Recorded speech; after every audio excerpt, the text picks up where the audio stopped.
2025년 11월 2일 오늘 2일 대한공화국 디지털 실록을 기술하겠습니다.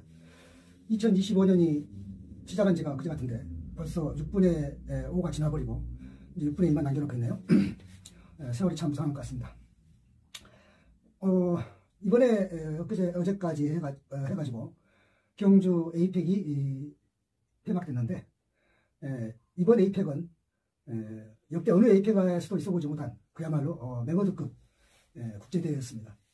원래 에이펙은 정치, 경제 중에서 경제 쪽에 가까운 그런 모임임에도 불구하고 미국, 중국의 패권주의가 맞부닥치는 그런 이벤트가 있었고, 그 다음에 이제 거기에 우리 한국이라든가 또는 일본이라든가 다른 또 바로 우리 한국도 이제 열강의 대열에 끼어서 국제관계를 좌우하는 이제 그런 위치에 섰습니다.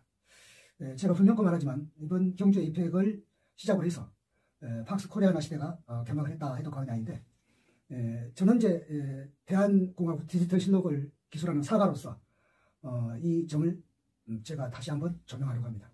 그러니까 저는 역사를 말할 때 한 세 가지 점에 주안점을 두고 이야기를 하려고 합니다. 우선은 어떤 강사도 해보지 않은 방법의 각도와 논법을 쓰겠다는 것이죠.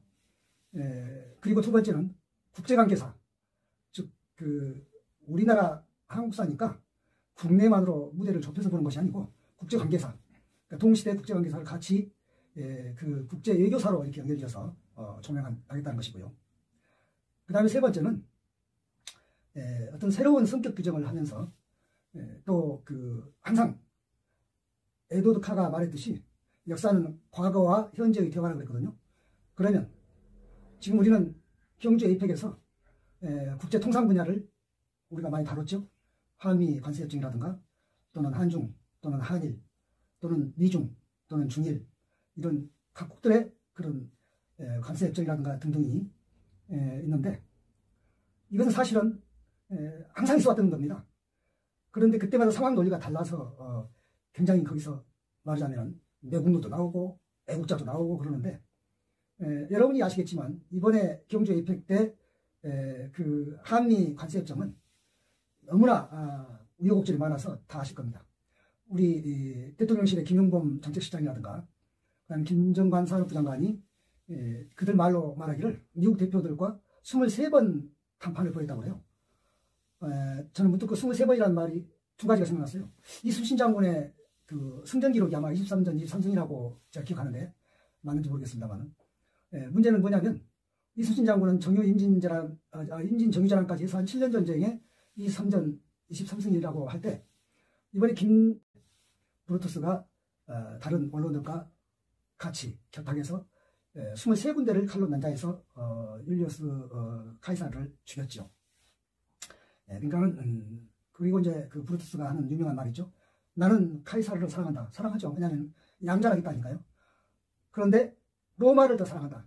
그때 로마는 뭐냐면 로마 공화정을 더 사랑한다. 그러니까 카이사르는 내가 사랑하는 사람이지만, 내가 사랑하고 존경하는 사람이지만 그가 로마 공화정을 얻고 재정으로 1인 독재의 재정으로 하고자 했을 때 나는 그것을 막기 위해서 그를 제거할 수밖에 없었다. 뭐 그런 말을 하죠.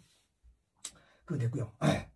그래서 이제 제가 한국사에 대해서 이제 이야기할 때 제가 이야기하는 이야기를 들으시면 아까 말했죠. 다른 강사들과는 다른 각도에서 다른 표현법으로, 그 다음에 국제관계사로, 그리고 항상 현재 역사와 비추어서 조명하는 방법을 한다고 했어요. 그 무슨 말이냐면 이제 우리 한국사는 단군조선부터 이시조선 철종 25대 왕 철종 이원범까지를 정근대사 5000년, 그 다음에 흥선대원군 이하응으로부터 지금 이재명 대통령까지를 근현대사 160년이라고 제가 이야기했죠. 그래서 다시 근현대사 160년을 쪼개면 5개로 쪼갤 수 있는데, 흥선대원군 이하응으로부터 동학혁명, 을미사변, 아간파천까지를 한 30년인데요. 그 30년을 조선말 30년. 그래서 아간파천에라는 것이 고종이 을미사변으로 해서 왕비를 잃고 러시아 공사관으로 도망갔고, 그렇게 해서 조선말 30년이, 그러니까 흥선대원군 이하응으로부터 조선말 30년이 무너졌는데, 동학혁명부터 시작한 말하자면 30년 만에 무너졌는데, 그리고 이제 아간파천에서 다시 덕수궁으로 돌아와요. 경복궁으로 돌아오지 않았다는 말씀을 이해해야 돼요. 그래서 조선이라 국호를 버립니다. 그래서 아까 흥선대원군 이하응으로부터 동학혁명, 을미사변, 아간파천까지를 조선말이라고 그랬던 거예요. 그래서 그 다음에 그 러시아 공사관에서 덕수궁으로 돌아와가지고 고종 광무제 이 형이 제일 먼저 한 일이 대한제국이라는 그 제국을 건국을 해요. 그래가지고 이것이 언제까지 가느냐? 3.1혁명, 1919년 3.1혁명까지 갑니다. 그것을 뭐라고 했냐면, 그 구한말 20년이라고 해요. 구한말 20년. 아까 조선말 30년, 구한말 20년. 그래서 1919년 3.1혁명으로 구한말 20년이 끝나고, 그때 물론 이제 고종도 죽었죠. 고종의 장례식이 1919년 3.1혁명 때였으니까. 그리고 이제 그 1919년 3.1혁명의 결과로 대한민국이 건국이 됩니다. 그러니까 그 전에 구한말은 대한제국이고 이 대한민국은 신한국이에요. 그래가지고 이것이 언제까지 이어지냐면은 1948년 제주 4.3까지 이어지는 겁니다. 그것이 한 30년. 그러니까 조선말 30년, 구한말 20년, 다시 그 대한 신한국, 그걸 저는 이제 1.0이라고 해요. 1세대 대한민국이니까. 그거 30년.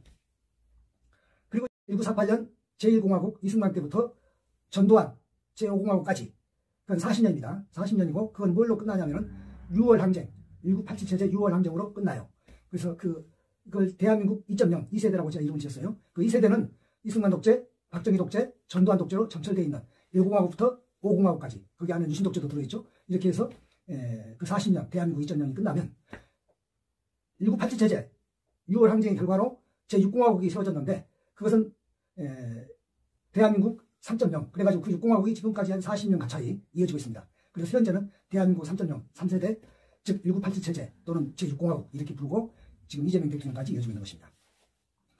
그래서 제가 이제 여러분들에게 좀 이 호기심과 좀 흥미를 돋구기 위해서 지금 경주 에이펙 때문에 한미 관세협정이 타결이 됐는데 거기 김용범 정책실장이나 김정관 산업부 장관이 23차례인가 반년 만에 담판을 했다는 거 아니었어요? 그것을 보면 여러분 이거 생각하셔야 돼요. 저는 그걸 이해하게 됐어요. 뭘 이해하게 됐냐면 1905년 을사늑약에 우리가 흔히 말하는 을사오적들이 나오는데 그 을사오적들이 일본에게 우리 조선의 그때는 저기 대한제국이죠. 그 구한국 그 외교권을 넘겨주고 보호국으로 스스로 자처하는 그런 이제 을사늑약을 맺었는데 그래서 우리는 그들을 을사오적이라고 그러고 매국노예 파상 특히 대표인이 누굽니까? 그 이완용이 이렇게 해서 매국노예 파상으로 말하는데 아주 조금 그 동정심이 생겼어요. 그렇다 해서 그들이 뭐 매국노예 그런 탈을 벗을 수 있다거나 그런 죄과를 볼 수 있는 건 아니지만 그들이 을사늑약을 할 때 나름대로는 상당히 밀렸었겠구나. 그러니까 이번에 그 경주 에이펙에서 한미 관세협정이 타결될 수 있었던 것은요. 우리 국력이 많이 뒷받침됐기 때문에 물론 이재명 대통령이 뛰어나게 됐지만 기본적으로 국력이 뒷받침됐기 때문에 얼마큼 가능한 거예요. 그 미국의 압력이라고 하는 것, 소위 말해서 약탈 체제라는 게 트럼프 약탈 체제라는 게 사실 을사늑약 때 일제에 비하면 더 어마어마한 것이었는데 이런 겁니다.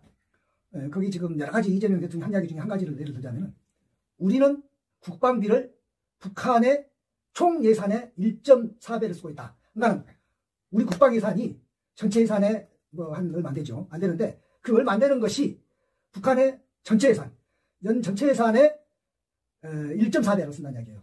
다시 말해서 주한미군의 이제 존재는 우리가 대북 안보에 있어서는 이제 별로 중요하지 않고 그런데 뭐 중요하지 않다고 해서 우리가 뭐 미군을 쳤어도 좋다 뭐 그런 말은 아니지만 근데 이제 뭐가 지금 문제냐면 미국이 주한미군의 용도를 대북 지용이 아닌 대중국 지용으로 쓰겠다는 거예요. 그러면 우리는 말하자면 멍청한 일이 벌어지냐면은 북한이라고 하는 여우새끼 한 마리를 피하려다가 전혀 생각지도 않는 중국이라고 하는 호랑이를 만나는 이런 멍청한 짓거리를 하게 되는 거예요. 그것도 소위 그 약탈 당해가면서. 그래서 이재명 대통령은 뭐 누구라도 저도 같은 생각이지만은 그런 주한미군이라면은 우리가 지난 대통령들까지 미군의 바지가랑에 잡고 쩔쩔맸던 이제 그런 그 멍청한 그런 뭐 판도에서 우리가 좀 벗어나서 이제 주한미군은 철수해도 좋고 더 이상 주둔한다는 것은 오히려 우리가 뭐 주둔비를 약탈 당하면서 하는 것이 아니라 오히려 주둔비를 받아야 될 정도는 아닌가 이런 생각도 하면서 그러다 보니까 이재명 대통령이 한미 관세협정에서 트럼프의 약탈 정책에 뭔가 좀 말하자면 반기를 들 수 있는 그런 힘이 생긴 거예요. 그럼에도 불구하고 김용범 정책실장이나 김정관 산업부 장관이 23번 담판을 보냈다는 만큼 피말리는 전쟁을 했다니까 을사오적들은 그 당시에 대한제국의 형편이라는 것이 이루 말로 할 수 없는 뒷투성이에 형편없는 국가였으니 그들이 참 힘들긴 했겠구나. 그렇다고 해서 그들이 물론 을사늑약을 맺은 외국의 그런 행위가 말하자면 면제되는 것은 아니지만 그런 생각도 한번 해봤다는 것 염두에 두셔야 돼요. 그리고 더 이제 가깝게는 이제 제일 먼저 우리가 이 개방의 말하자면 압력에 노출된 것이 이 김대중 정부 때 그 외국 영화 수입 영화 쿼터제 그 해제하는 거 말하자면 이제 그 문화 개방이죠. 그때 그런 말을 많이 했을 사람들 이제 완전히 한국은 영화 산업이 이제 끝났다. 그렇게 해서 굉장히 이제 그 말하자면 저항이 심했고 힘들었는데 그때 이제 여러분이 기억하다시피 타이타닉이라는 그 서양 영화가 히트를 쳤는데 아주 그 다행히도 김대중 대통령의 수입 영화 쿼터제는 해제한 것은 오히려 전화위복이 돼서 타이타닉이 어떻게 보면은 히트를 쳤는데 그것이 외국 영화로서 마지막 히트가 아니었는가. 그때 이어서 나온 영화가 국산 영화 쉴이라는 그 한석규가 나온 영화였는데 뭐 첩보원 그런 영화죠. 그게 이제 그 바로 타이타닉 때 나온 국산 영화로서 그러나 맥을 많이 못 쳤죠. 왜냐하면 뭐 타이타닉에 비하면 초라할 만큼. 그럼에도 불구하고 아주 고군분투했죠. 이제 쿼터제도 없앤 상태에서 같이 경쟁했단 말이었어요. 그래서 그거 CD가 어떻게 된 것은 안 됐지만 그 다음에 JSA인가요? 그 이영애가 나온 그 뭡니까? 공동경비구역 판문점에 그거 영화가 아마 그 1000만 관객 돌파인가? 그래가지고 이게 이제 뭐가 되냐면은 김대중 대통령 때 개방이란 것, 그것부터 개방이라고 그러는데 개방이나 개항이나 같은 말이에요.